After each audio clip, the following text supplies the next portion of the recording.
Ration card বন্ধ হয়ে গেলে কীভাবে চালু করবেন খুব সহজে নিজের বাড়িতে বসে মোবাইল অথবা কম্পিউটারের মাধ্যমে।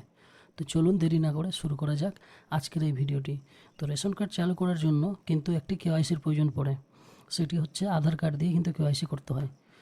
তো কিভাবে কেওয়াইসি করবেন এবং রেশন কার্ডটিকে চালু করবেন, তো সবচেয়ে প্রথমে ক্রোম ব্রাউজার ওপেন করবেন। ক্রোম ব্রাউজার ওপেন করে এখানে সার্চ করবেন রেশন কার্ড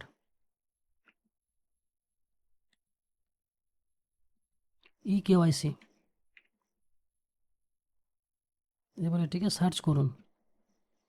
এবার দেখুন link Aadhaar with ration card, এই প্রথমে যে ওয়েবসাইটটি আছে wbpds.wb.gov.in, এটিতে ক্লিক করুন। ক্লিক করে দেখুন রেশন কার্ড নাম্বার। তো এখানে যে রেশন কার্ড নাম্বারটি কেওয়াইসি করবেন বা চেক করবেন যে কেওয়াইসি আছে কিনা, রেশন কার্ডটি চালু আছে কিনা, তাহলে এখানে রেশন কার্ড নাম্বারটি বসাবেন। রেশন কার্ড নাম্বারটি বসিয়ে দেওয়ার পর সার্চে ক্লিক করুন। এবার এখানে দেখুন সব ডিটেলস কিন্তু চলে এসছে।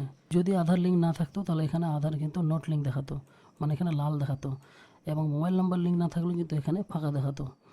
তো আমারটা যেহেতু রেশন কার্ডটি চালু আছে, তো আপনার যদি রেশন কার্ডটি বন্ধ হয়ে থাকে বা এখানে মোবাইল নাম্বার না থাকে, আর মোবাইল নাম্বার থাকলেও যদি আধার কার্ডটির লিঙ্ক না থাকে, তাহলে কিভাবে লিঙ্ক করবেন এবং রেশন কার্ডটি কিন্তু নিজে নিজে চালু হয়ে যাবে এখানে লিঙ্ক করার পর।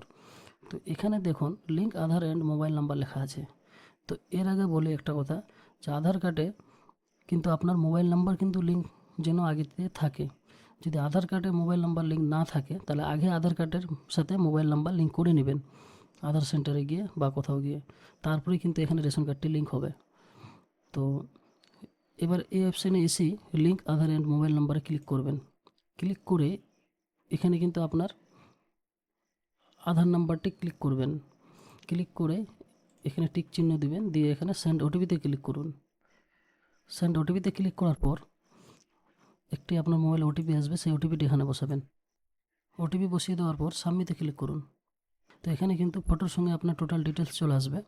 তো এখানে ভেরিফাই অ্যান্ড সাবমিটে ক্লিক করুন। এবার ক্লিক করার পরে যদি এরকম দেখায়, তাহলে নতুনভাবে আবার রিপ্লেস করবেন, কিন্তু আপনার লিঙ্কটি হয়ে যাবে তখন। তো যদি আমার এই ভিডিওটি ভালো লাগে তাহলে চ্যানেলটিকে অবশ্যই সাবস্ক্রাইব করবেন। ধন্যবাদ।